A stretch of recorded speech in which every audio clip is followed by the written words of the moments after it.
Cool. Look at this. Oh, it's kind of fun. I love my air closet thing. His goodness is awesome. Like, I have joy in my heart right now. I have joy in my heart right now. I'm excited. I feel a sense of trust and reliance on him that is actually helping me to just feel like cozy and confident and actually even restful. Even though for the last 2 days, my stomach has been really sour and it's totally my fault. And you know what I mean? Like I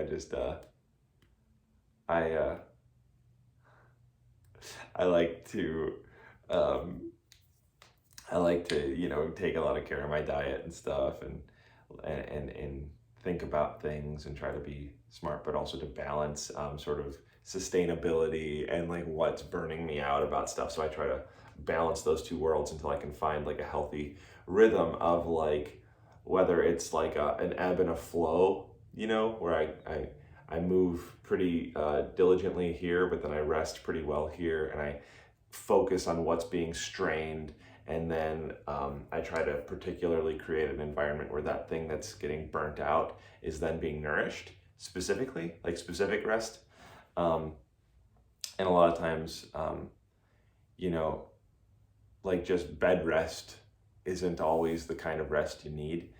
And sometimes me even losing sleep so that I can do something that's more restful for my heart, actually, it can be more beneficial. And then of course there's times to notice that you specifically need bed rest and that you're physically worn out.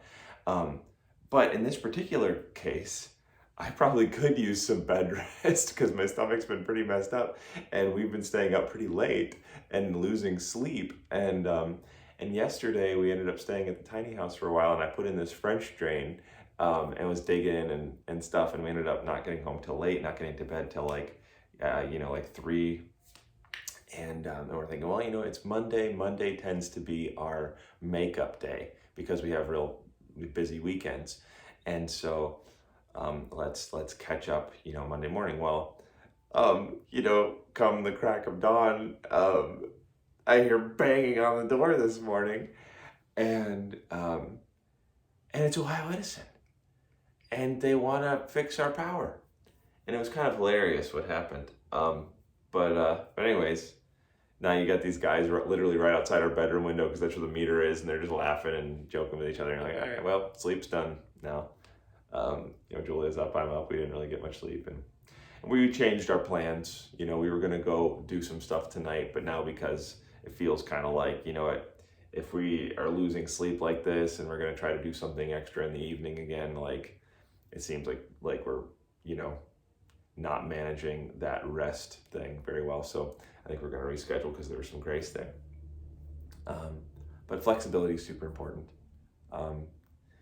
Like letting your plan down so that way you can be shepherded and rest is super important. Trusting him to be able to manage well our lives, and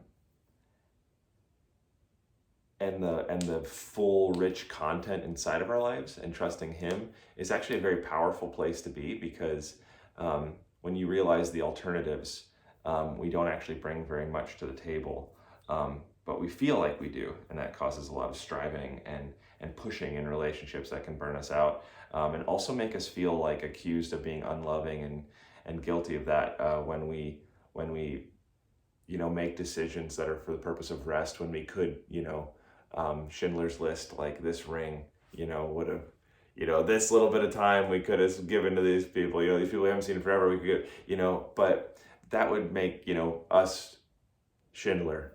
We're not Schindler. Jesus is Schindler. Jesus is the one who gave it all. And what he's inviting us into is definitely something different. We give everything to him, and we allow him to manage our lives and our assets. And in that giving over to him, managing our life and our assets and our moments and our time and our money and everything over to him, in it, in that trusting relationship, he actually cares for us. And Ephesians, I think it's 5, the one that it's kind of hidden in there. It's always considered kind of just this zooming in. It's like one of the more everybody wants to avoid it, because it's the one where it says, "Wives, submit to your husbands," right? But in there's actually some really beautiful, harmonious. Well, of course there would be, right? So these main areas that are often attacked and controversial are usually carrying some of the biggest gifts when they're brought in with like purity. But in there it says that Christ takes care of and pampers his body.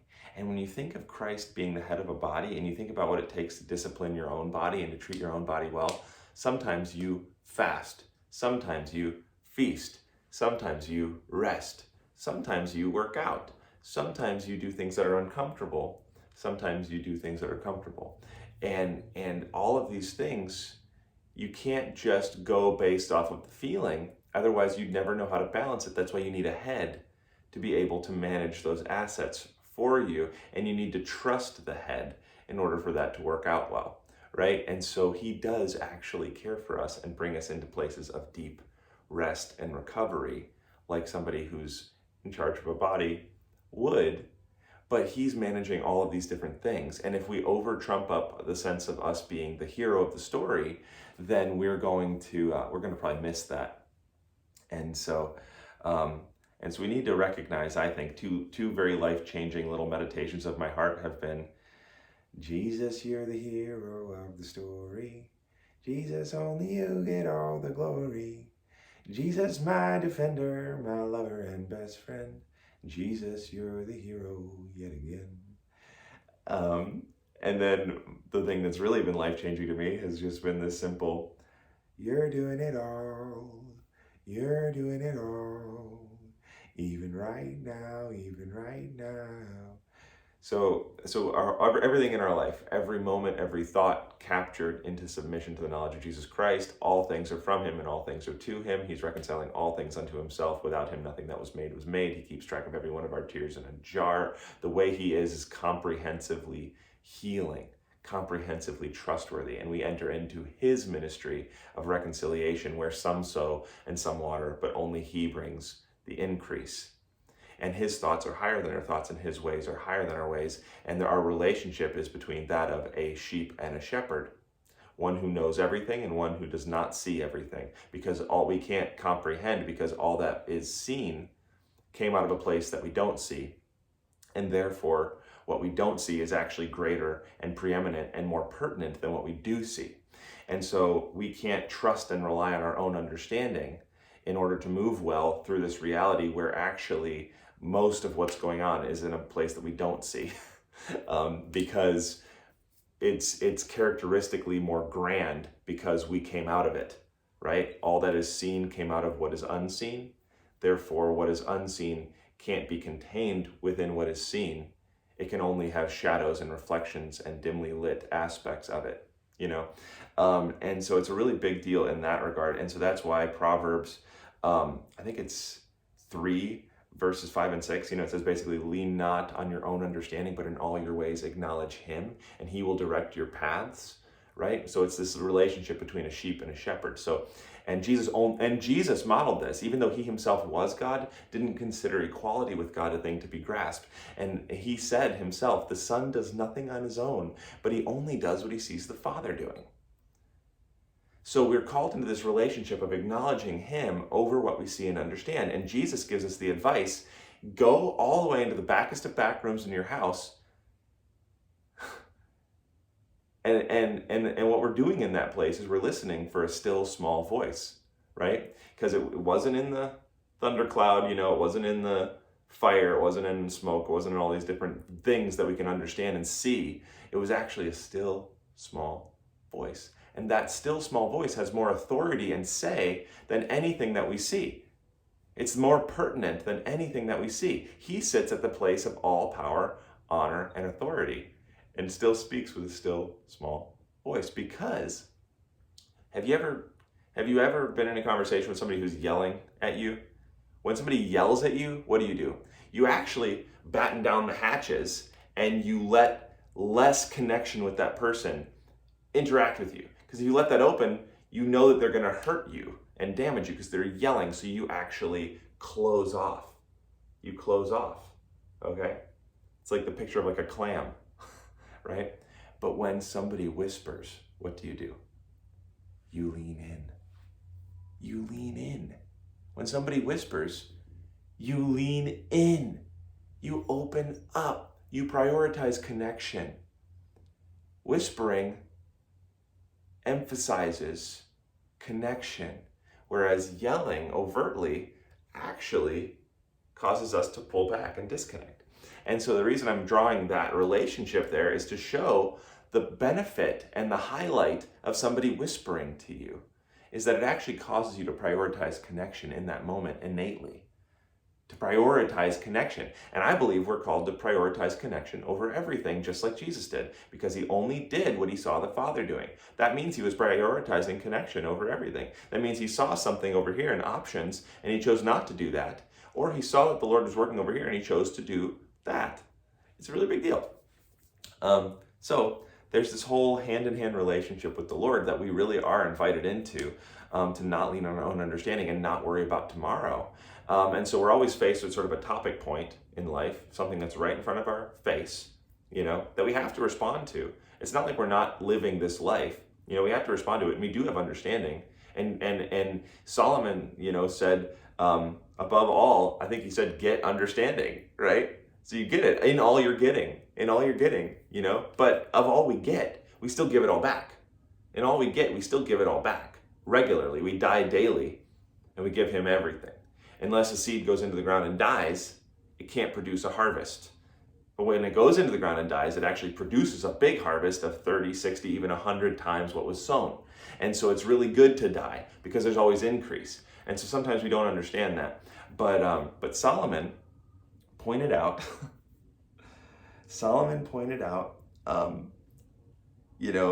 to get understanding. And so it's good. So, but we don't lean on it, because we're prioritizing connection over everything.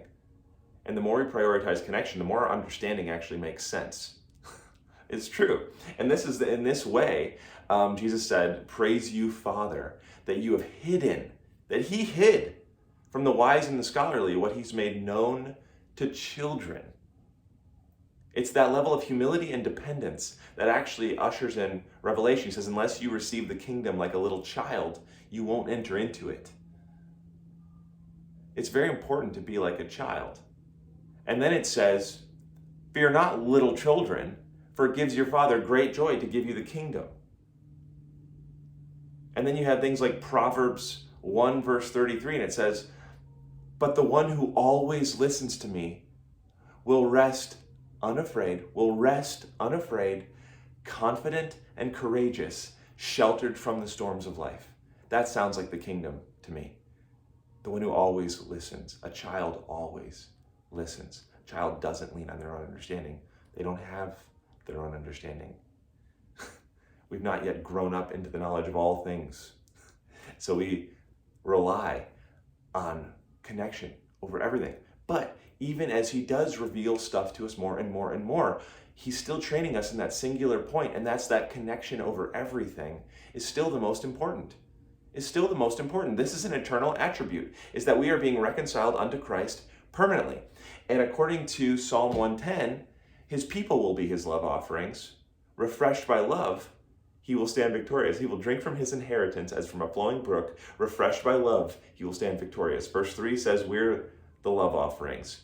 Verse 7 says that he drinks from that inheritance and he's refreshed by the love in that inheritance, and in it he stands victorious. So we're his inheritance. And then Ephesians 1:18 also points out that we're God's inheritance. Again, it's awesome. And it also talks about illuminating that God's light would illuminate the imagination of your mind. It's amazing. Lots of different things where we think we don't hear from God. The more we enter into him, the more he actually grows our capacity to see and hear from him. He really does. It's in our own understanding when we run into it that we're actually closing down our open ears to him. And so that's why it's so good to die daily and to give up everything that you understand and to not save even the manna he gave you yesterday for today, because even overnight that thing got stinky and full of worms. We're not called to hold on to even the good thing he gave us yesterday. We're called to give it all back to him, because the emphasis is connection. Because man doesn't live on bread alone, but from every word that proceeds from the mouth of God. The emphasis is connection. And it's not just for those who are particularly spiritual. It's man. It's all of us. It's a really big deal. This is the thing that he's kind of been growing in me. And it just keeps going and going and going. I could literally talk for hours about it. But I wanted to kind of just point out this sense of like safety, even though I'm like tired right now, and this sense of peace, even though, a lot of stuff is against me physically or in my own understanding. I actually feel very restful and safe inside of him right now. And that is a miraculous thing that he deserves credit for. He deserves glory for. And sometimes the propensity is to qualify things with a level of our own understanding, so that way they can be easily absorbed by others. But we prioritize connection with him over everything. And sometimes the absorption of others is really not the priority at all.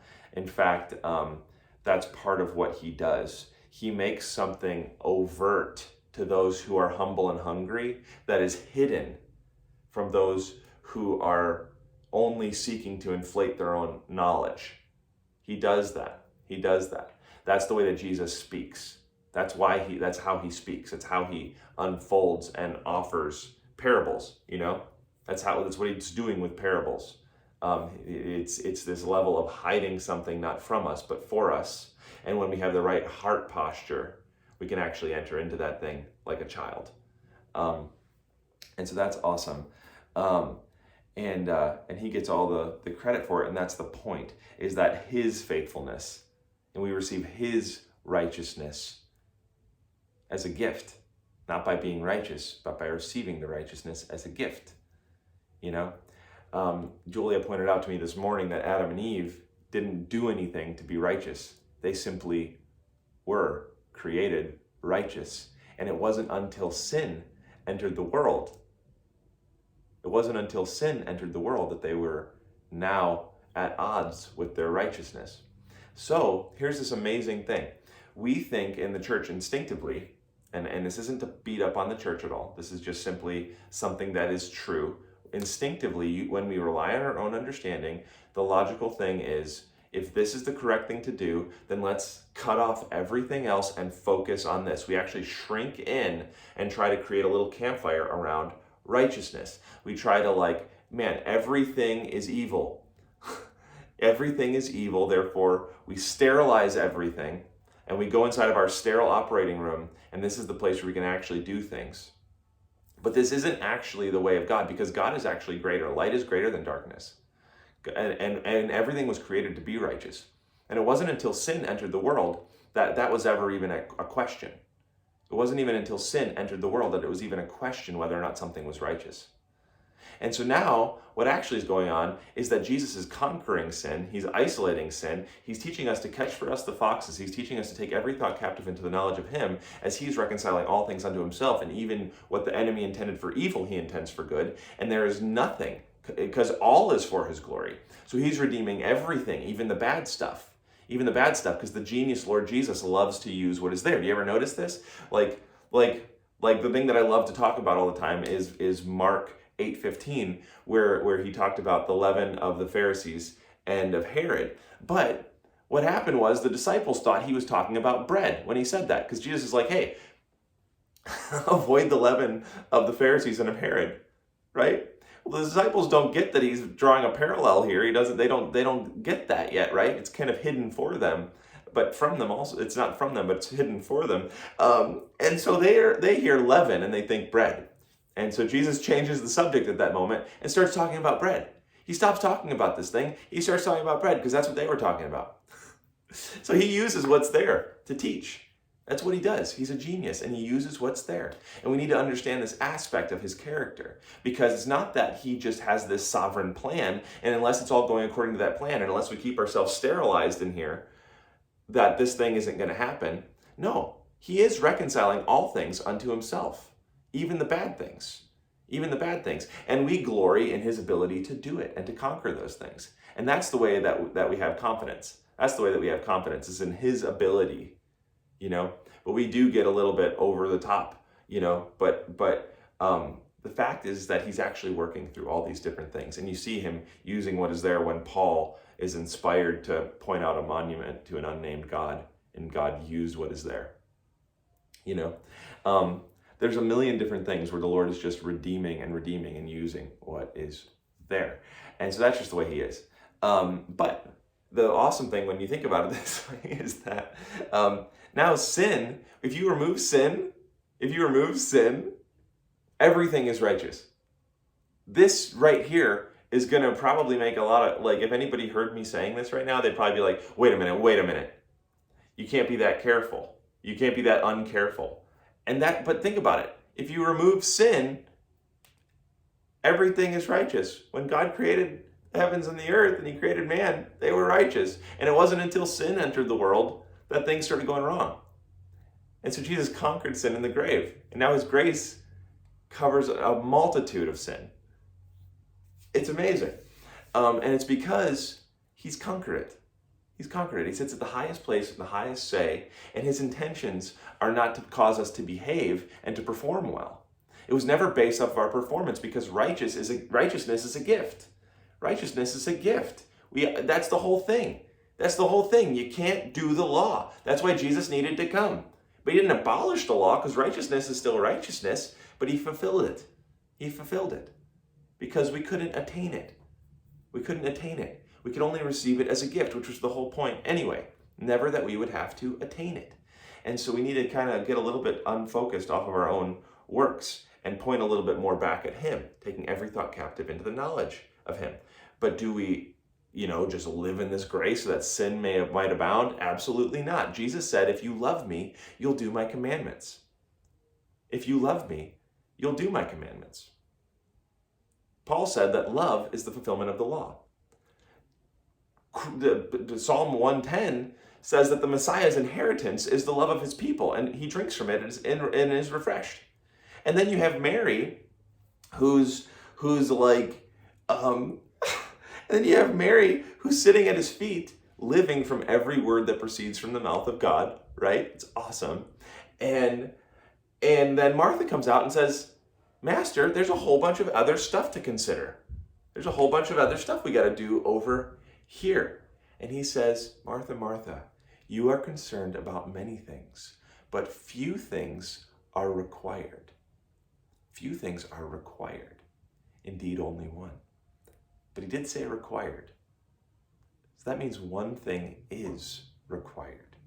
Now the disciples are walking along with Jesus and they say, Master, how do we do these works of God that you're doing, all these miracles, all these incredible things? And Jesus goes, and he always reframes with the way he speaks, because he's always lined up with this different perspective, this different kingdom reality, this leaven of the kingdom of God, not these other propagations of thought, this leaven of the kingdom of God that frames things differently, that sees things differently, that is honoring things differently, that doesn't worry about what we're going to eat or what we're going to wear, but honors the one who takes care of us instead. And from this perspective, he says, this is the work of God. Believe in the one he sent. They said, how do we do all these works of God? And he said, you want to know a work of God? Believe in the one he sent. This is the work of God. Believe in the one he sent. Martha, Martha, you're concerned about many things, but few things are required. Indeed, only one. Believe in the one he sent. And prioritize connection with him over everything, clinging to every word that proceeds from his mouth, because man doesn't live on bread alone. And if you hold on to that manna, it's going to go bad. Because you need to live from every word that proceeds from the mouth of God. Oh, it's really amazing. And so then he says, she's chosen the better portion, and it won't be taken from her. And then you look at the picture of the Messiah's inheritance, and you realize that we're being reconciled unto him, and he's drinking from our love. So what he wants from us is our love. And Mary, who is sitting at his feet, chose the better portion. and it wasn't going to be taken from her. And righteousness is a gift. And when you receive this gift of righteousness, and you enter into a relationship with somebody, because now that righteousness enables you to enter into a relationship with the Lord and listen to him, that you received as a gift for believing in him. Righteousness is a gift for believing in him. Okay? Believing his word, believing his promises. It starts with believing in him. However you want, he'll use what is there. Believe in him, seek him, and you will find him. Because he'll use what is there. He'll get to you. He will. He does. And so then you get righteousness as a gift. And then, so that's Hebrews 11:7. And you get Hebrews 11:11 that says, for the authority of Sarah's faith rested in the one who made the promise, and she tapped into his faithfulness. So now she's faithful because she noticed him being faithful. Okay? So he's giving us righteousness. And now we're faithful because we're looking at him and we see that he's faithful. And it's easy to be faithful to somebody who's faithful. The 10th trust fall is easier than the first. You realize that he's faithful. And now it's easier to have faith because he's always faithful. It's easier to wait in the unknowing and in the unseeing. And when you're not leaning on your own understanding, but in all your ways acknowledging him, it's easier to wait because you've noticed that he's faithful. So she noticed that he was faithful and she tapped into his faithfulness. And then in Habakkuk 2:4, which is quoted in the end of Hebrews 10, right before all this, it says, my righteous will live by my faithfulness. So because he's faithful, we now are faithful. Because that faith, believing in his faithfulness, living by his faithfulness, being justified by this faith. It says in Hebrews 11:33 that through faith's power they obtained the promises of God. So now, faith, which is believing in his promises over what we see or understand, which Jesus said is the only work required is to believe in the one he sent and to listen to him, because you can't believe in anything unless you're listening, right? You can't be a sheep unless you're being shepherded, right? You can't, acknowledge him unless you stop leaning on your understanding. You got to stop converting all the things that he said into a principle so that way it's in our own understanding, because then we're leaning not on our own understanding, but in all our ways leaning on our own understanding. We're not acknowledging him. Acknowledging him requires us to look away from what we know, not try to convert him into what we know.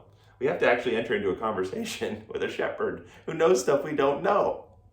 And then it says through faith's power they obtain God's promises. My favorite translation of this says that their faith clung onto God's promises and pulled them into reality. This is the act that changes the world. This is miracles. This is what's going on. But it says that they pulled them in. And it talks about process. It talks about them not even seeing the fullness of it. And it's really important that we kind of recognize the process of faith, that there are things going on in places we don't see, where the Lord is working on our behalf, ushering those realities in. And the one thing that's required is that we believe in him, that we listen to the words that proceed from his mouth, that we prioritize connection over everything, and thus cling to his promises and pull them into reality, pull them into what we see. It changes the world, and they're called a great cloud of witnesses, and we champion it and call it the Hall of Faith. And he says, I'm just looking to see if there'll still be any faithful in the land. This is what faith is believing in his promises over what we see, until we see, and it's the work of God to do so. And so if you get this all screwy, where you think, well, this person died and he didn't do anything, and I prayed. Well, were you believing in the promise and clinging? And did you get tricked in the meantime by an enemy who knows stuff you don't know and is going to try to do stuff even if you're not aware, and try to distract you from that and get you to let go? Get you to let go of that thing, because he's a thief. He comes to steal, kill, and destroy. And his whole tactic, the wolf's whole tactic, is to get the sheep to run away from the shepherd, because his rod and his staff comfort the sheep, but they don't comfort the wolf. The enemy tries to get us to run away. But in that clinging, there's power. And we prioritize connection over everything, and we honor him. So one of the things in Hebrews 11 is when Abraham was told to sacrifice his son Isaac. But Abraham was promised by God beforehand that this whole massive lineage was going to come through Isaac. So because he had that promise, it says that it was logical to Abraham that if God asked him to kill him, then he was just going to raise him from the dead. And it made it logical to him that God would do it because he's going to keep his promises, because he was acknowledging his promise over what he understood or saw.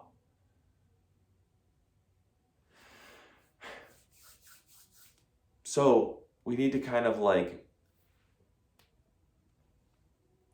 realize God's authority and his grandeur and his capabilities to reconcile all things unto himself and to not stop clinging. Because in that process, he's working it. He's working it all.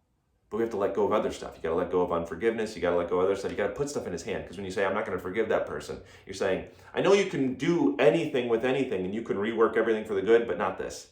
You can't do this. I'm holding on to this. I'm keeping this little fire burning in my heart of unforgiveness, and I'm not going to let you work with it.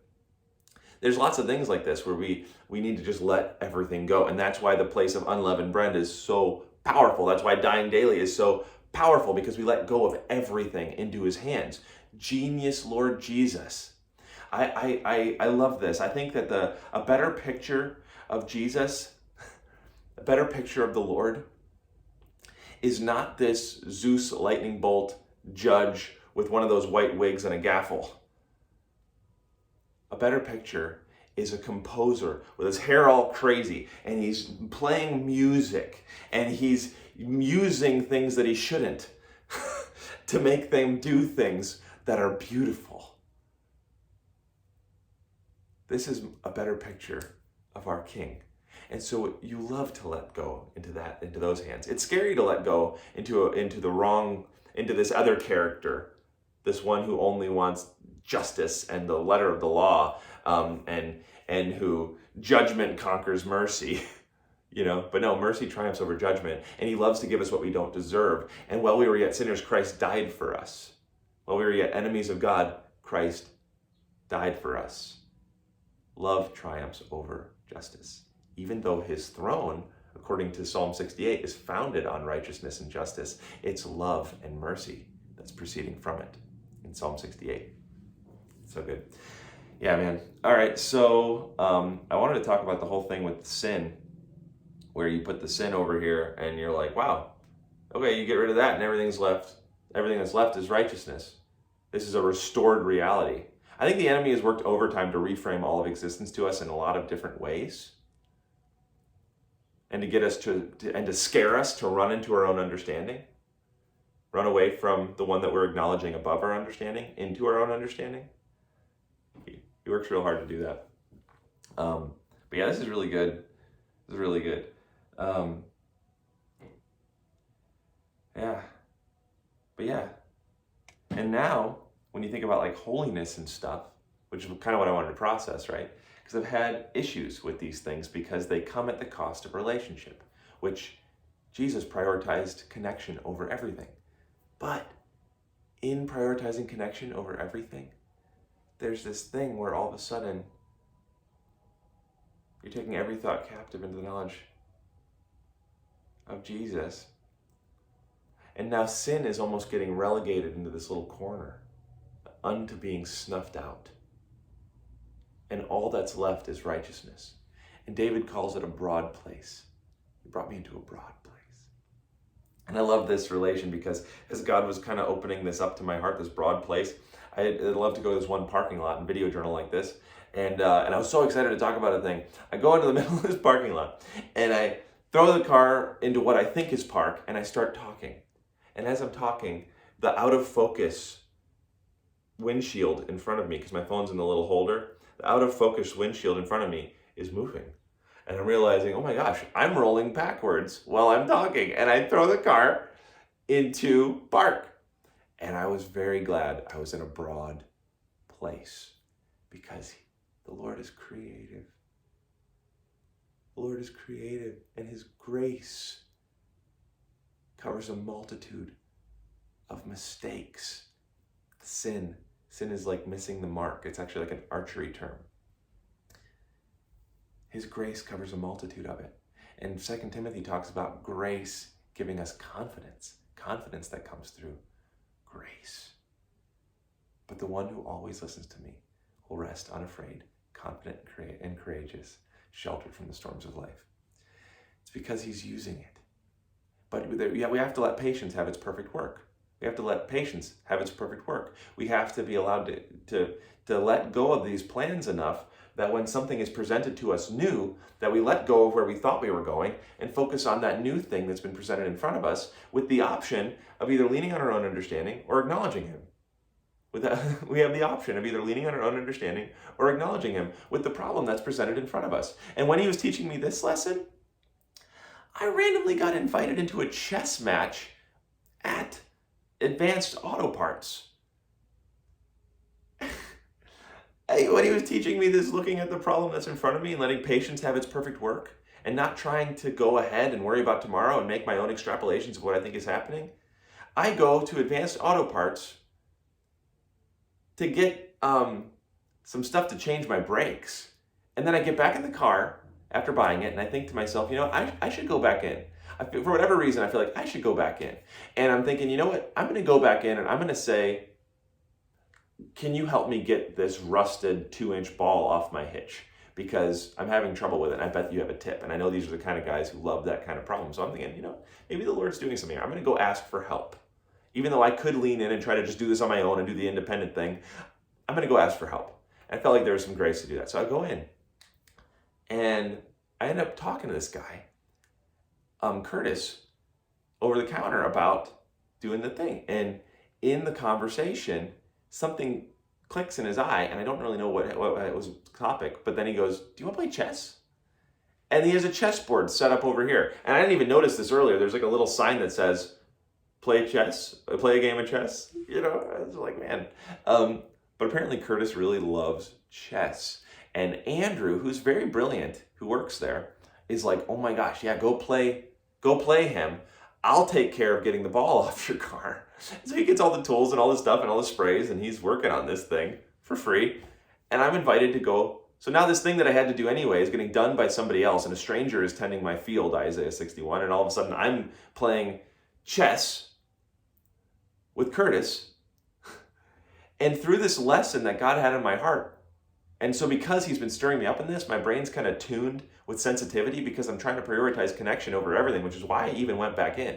And you could do this out of this weird religious spirit, and all of a sudden your brain can start breaking and you can get this Christian OCD going on. But when you're genuinely prioritizing connection over everything out of love, to the pure all things are pure, and things happen a lot better.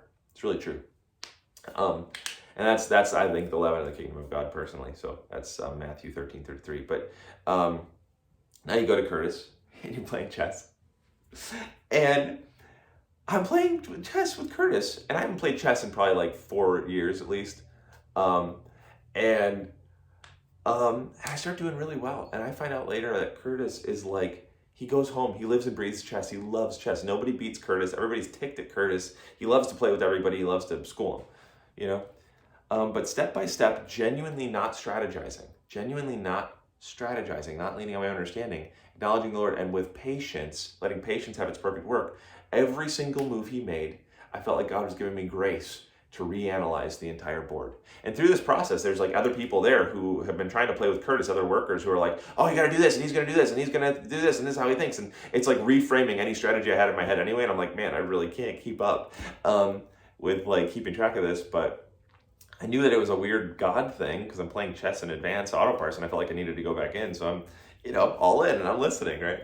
And it was amazing because through this process of reframing the board, every single move that was made, and looking at just the problem that was in front of me, and instead of leaning on my understanding, listening to the Lord to see this little still small voice, whatever I felt like he was making me aware of in that moment, I would kind of lean in and I would move that way. And I ended up beating Curtis. But halfway through, I actually had to go to the bathroom. I came back, and Andrew's talking to me really loud, and he's like, hey, you gotta do this, and it's like screwing with my brain. And I'm like, man, you could play with him every day. And he's like super overanalyzed Curtis, and he's like putting this all in my head. And I like basically look at Curtis, and I'm like, yeah, I think you got me. I don't think I can beat you at this point. And he goes, really? I don't see it. And I'm like, yeah, I don't know. And I go to shake his hand and he's like, no, I don't see it. And I'm like, okay, well then let's play it out. I'm thinking the game's going to end real fast because all this stuff that Andrew just put in my head kind of intimidated me a little bit. And so I go back through the same process and I beat him. And it was a really beautiful win. It was very cordial. We both were looking at each other and we both kind of knew the move we were looking at. And I'm like, I think I got you. And he's like, go ahead, do it. And what he told me later was that his whole strategy, he said everybody always goes for checkmate, but he doesn't go for checkmate. He aims to debilitate and to confuse. And when he sees that his enemies, so he goes after like their key pieces, but also a secondary strategy he has is when he sees that they're on a roll, he'll even sacrifice one of his key pieces just to stop that roll and to confuse them. Just trying to reframe the game all the time. So that way, any strategy you have going on in your head is going to get screwed up and be useless because he's reframing it by shuffling it up, going after your key pieces. So meanwhile, he's going after all your key pieces. You don't know where he's going because you think he's going for checkmate. So you're guarding the wrong spots and he's going after your key pieces. Meanwhile, if you get on a roll aggressively toward him, he's actually reframing the game by even sacrificing his own pieces to get your pieces to move over there. So that way, whatever strategy you had, now they're over there. And now you didn't think through that because he gave you a really important piece. And this is the way that he plays. And he beats everybody this way. But because the Lord was guiding me to reframe the game at every single step, I didn't have a strategy to be screwed up. And because I wasn't going for checkmate either, I was listening. I wasn't anticipating him coming this way either. I was just listening. And it navigated me through this person who was strategizing against me in relationship. It's the way the Lord teaches us. And I beat Curtis. And that chess game never should have happened. It's very interesting. So anyways, there's a whole kind of lot. I'm really happy about it though.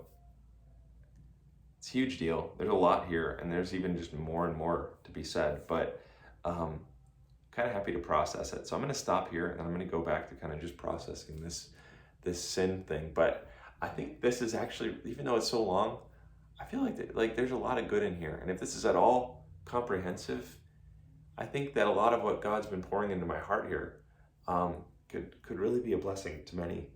And I don't have this heart of like trying to correct anybody or like to try to like, do this weird religious argument thing. I don't have that. I really am earnestly trying to follow the Lord. And I really do feel like this is where he's been leading me. And he's been affirming me like crazy throughout this process of leaning into connection over everything that is making it easier and easier for me to trust in him. And so this whole thing I'm excited about, I believe is something that God stirred up in my heart to be excited about, which is why I feel so confident in it. And my love for him that's just growing more and more and more every day is just making me more and more bold.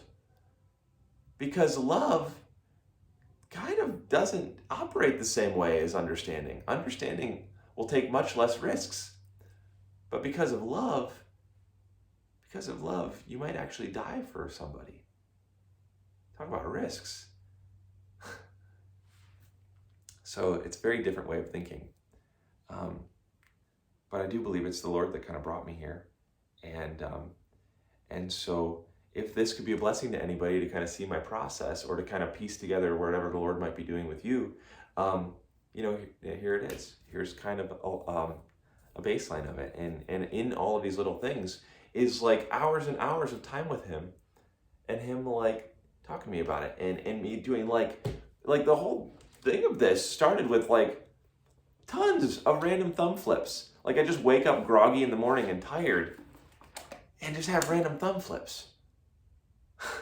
And then it would be like the most pertinent thing to the process that the Lord has me in. Like I could not get away from his authority. And like everything was like a random thumb flip to something about his authority.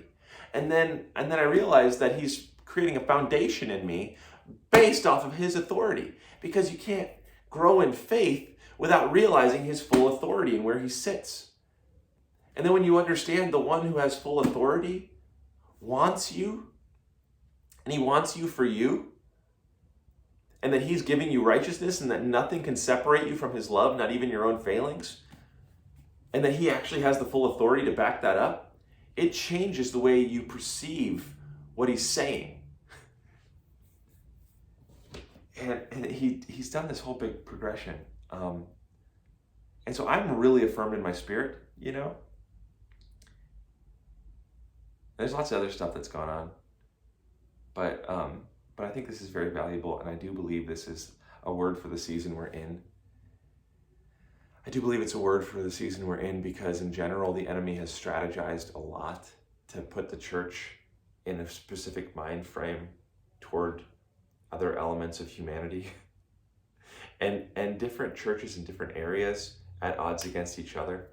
And a lot of this stuff comes through leaning on our own understanding, but it's our head that unites us. And I always think it's like this picture of like picking up a marionette from the top of its string, you know? It puts everything into alignment when things are properly held up and released. And now all of a sudden you look like you're supposed to, even though some elements seem like they're floating. And like, how is that even possible? It's like, well, because there's stuff happening in places we don't see. That would be those little strings in my analogy here. But I think that's also the way that he will align his church in a direct exaltation of himself, realizing that he uses what is there, even our weird doctrines, even our weird missing the mark, you know? No matter where you are, there's somebody who almost believes what you believe, but a little bit different. You disagree with them on that point, and you do have the option to argue about that thing, or you have the option to stop arguing about that crisscross line on the marionette, but proceed toward truth. And in doing so, the tangles become unraveled inherently. It's amazing. And so that's kind of just awesome. And I think that's kind of his strategy to unite the church. But also in this undoing, I think that there's a lot of, like in this dying daily, you know, and in this connection with him, I think there's a lot of authenticity here that is very attractive to the world right now. And as it's very attractive to the world right now, I felt like God gave me a word a little bit ago. I think he was telling me that he's making me relevant to Babylon. And I'm like, wow, okay, relevant to Babylon. I think the enemy has worked very hard to make the church irrelevant to Babylon. And then the church is saying, you know what? I think that I hope and pray that God judges and cracks off Babylon and that they'll sink into the ocean and we'll be rid of them. Meanwhile, you go to Babylon and the Lord is diligently at work in the hearts of all those people. While the enemy, according to, I think it's Ephesians 2, is diligently at work against. But light is greater than darkness. And the enemy is cut off from the source of life. The enemy is cut off from the source of life. So that means whatever God was doing in him, up until the point where he shot him down to earth like a lightning bolt, that's all he's got. And he's using all that, and that's stewing in developing a propagation of thought, knowledge, his own understanding. And my brother Anthony told me, he's like, the enemy is a master in all these things. And I'm like, yeah, just like a stagnant pond is a master of the bacteria that's in it because it's been cut off from fresh water. And that's why the move of the Lord is so surprising to the enemy. He doesn't understand. He doesn't understand that we would move in such a way, that we would self-sacrifice, that we would go into the ground and die so we could reap a harvest unto more. He doesn't get this kind of living. He doesn't. It's a stagnant pull. That's why a lot of times when you see like weird spiritual stuff going on, there's like a very exaggerated feature of like anger or hate or fear or anxiety. It's because these spiritual things that we war against, right? According to, now I can't remember the spot, but basically, yeah, we don't battle against flesh and blood, but against powers and principalities of unseen places. And these things in unseen places, they're just little stagnant pools cut off from the river of life that's flowing from the Lord. And so you get these things where you think, yeah, there's only the law of sin and death. But no, mercy triumphs over judgment, and the Lord is moving in these places. And so you get this fresh wind of hope, fresh wind of hope. And his ability to do what is there. And behold, I'm doing a new thing. I'm springing up rivers in the desert. It's the way he is. He does new things, and that baffles the enemy. And for us to kind of be able to enter into that, we need to prioritize connection over everything, and certainly over and above what we see or understand. And we bless. We bless people, even our enemies, even those who persecute us. We bless them. Even those who battle against us, we bless them. We love them. We love them because while we were yet sinners, Christ died for us. It says, while we were yet enemies of God, for God so loved the world that he gave his only son, even while we were enemies of him. So this is the way we lay down our life. And it says we battle against powers and principalities of unseen places, not flesh and blood. We don't battle against flesh and blood. We don't wrestle against flesh and blood, but against powers and principalities of unseen places. And of all the unseen places, Christ sits enthroned. He sits enthroned at the highest place. The highest place, all power, honor, and authority. And yeah,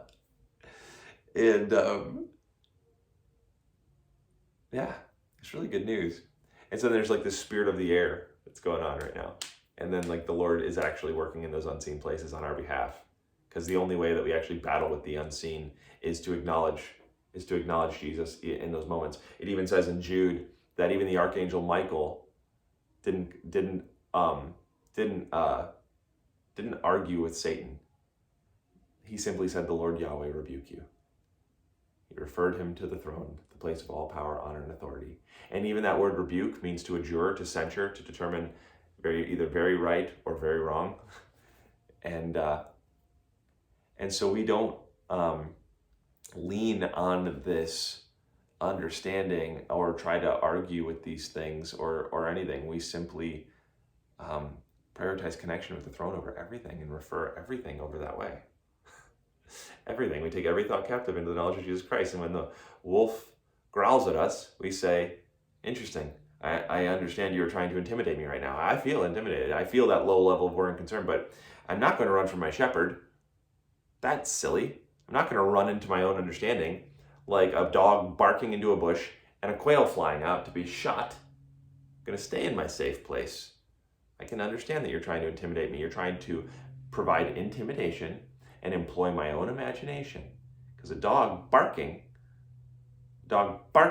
isn't describing the means of the threat. And in fact, the bark itself is a misdirection from the real threat. That's the way the enemy works. So if you overly analyze the bark, you're still going to be misdirected from the real threat. Strategic. But just raw intimidation, employing our own imagination to create our own fear, to get us to fly out into, get us to fly away from our shepherd. But we lean on our own understanding. In all our ways, we acknowledge him and we stay beside him. So then the wolf growls at us and we say cordially, the Lord Yahweh rebuke you. I adjure you by the living God, Jesus Christ. And may he evaluate you properly. May he evaluate the authority of your threat. And so that's kind of the way we deal with that. And it's important. And it's so interesting because this enemy, who's using manna from yesterday that's now stinky and full of worms, right? Stagnant pools. This manna from yesterday becomes stinky and full of worms. This is kind of the way the enemy is. A friend of mine asked me the other day, he's like, Joey, why does the devil do this? Like, why? It's like, well, he's stagnant and evil. Stagnating evil, becomes foul when it's cut off from life. Becomes foul. And so the enemy is accusing Jesus in the wilderness and is like, it's quoting scripture. And Jesus says, man doesn't live on bread alone, but from every word that proceeds from the mouth of God, which you are no longer privy to. And the enemy, actually, I think in that moment, it says that he left. In another book, it says that Jesus said, accuse or go, then he left. But I think in one of the Gospels, it just says the enemy left after he said that. And of course, only one thing happened, but the way that the Lord uses what is there, highlight stuff. And the way we honor Scripture is honoring the one who wrote it. It says that Jesus is the Word of God. He said that the Scriptures speak of me. He's the author, and he's telling us what the book's about. And it's about him. So we're always finding Jesus in those moments. We're not leaning on our own understanding. In all our ways, we're acknowledging him. And in this way, he is hidden from the wise and scholarly what he has made known to children, because where one might see contradiction, the Lord sees a training ground. The Lord sees a training ground where he can strengthen us in relationship, because now, in order to tell which is which, we need to rely on him instead of our own understanding. It pulls us to look at him, which is the way it ought to. That's the way a humble heart looks. A prideful heart figures out the puzzle, looks away from him, leans into their own understanding, But a humble heart is like, I don't know. I'm powerless against this great horde that stands against me. I don't know what to do, but my eyes are on you. Isn't that good? 2 Chronicles 20. So man doesn't live on bread alone, from every word that proceeds from the mouth of God. It's a lot here. I talked for an hour about it, and I've been practicing a level of restraint.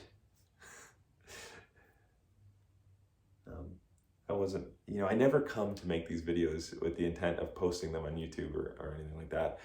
When I post them on YouTube, it's usually because I want to listen to it and kind of meditate on the thing that I feel like the Lord was bringing up to me, and I'm an auditory processor, so it's helpful.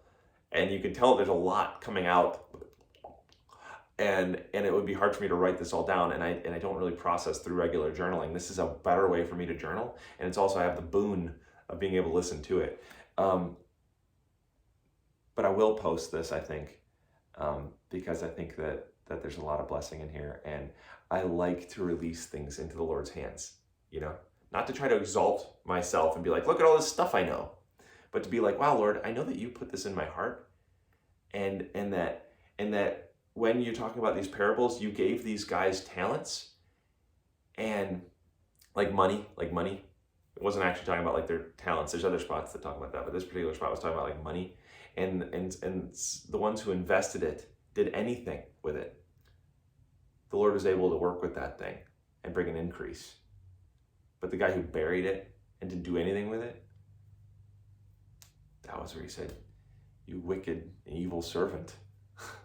So this is not, and then he actually says this. The servant says, I knew you were a harsh man who reaped where you didn't scatter seed.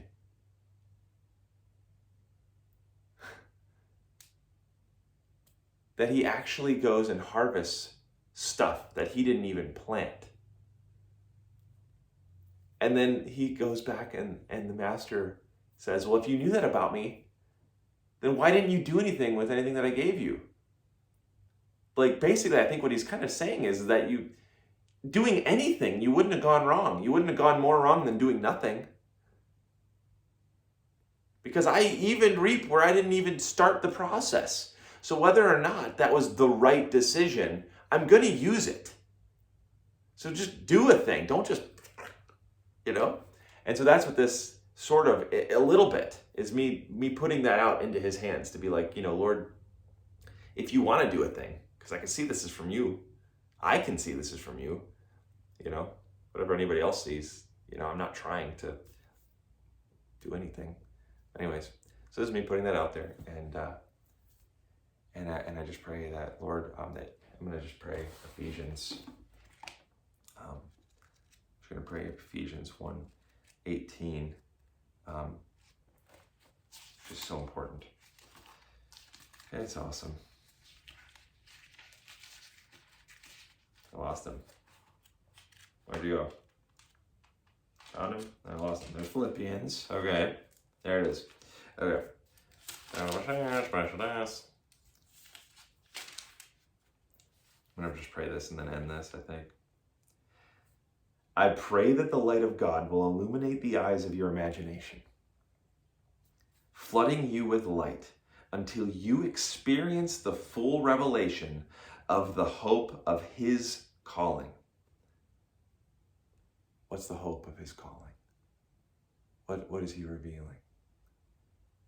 That is the wealth of God's glorious inheritances that he finds in us, his holy ones. We're his inheritance.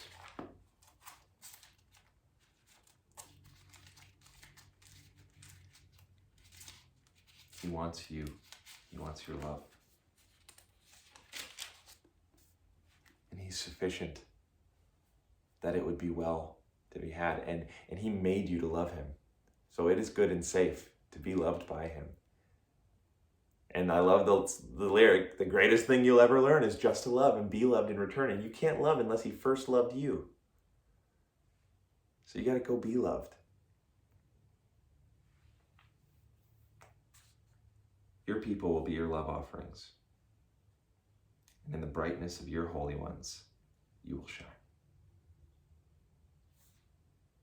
Yet he himself will drink from his inheritance as from a flowing brook.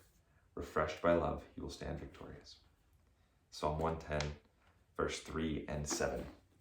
He wants your love. It's his inheritance. May God illuminate your imagination to realize that that's what's going on. And may you step into the fullness of that revelation, because it's actually a broad place, not a small place. In fact, when you remove sin, everything is righteousness. And you remove sin by going to Jesus and receiving what he did, because he's the only one who could. He's the only one who could. And his purpose in doing so was to reconcile you back to himself. When you realize the good king that he is, and that the enemy's been working overtime to make him into somebody else, you'll find that there's a lot more safety to move toward him than you thought before. He's better than we think. It says his ways are not burdensome to us. His yoke is easy and his burden is light. And the one who always listens to him will rest, unafraid, confident, and courageous, sheltered from the storms of life. That's Psalm 1, verse 30, or that's Proverbs 1, verse 33. All right, I'm gonna end this. Anybody stood and sat and watched through all this? I just pray that every ounce that the Lord is moving toward your heart, that he would bless it and that he would bring an increase. That he would bless it, that he would bring an increase. I just bless every seed that's from the Lord in Jesus' name.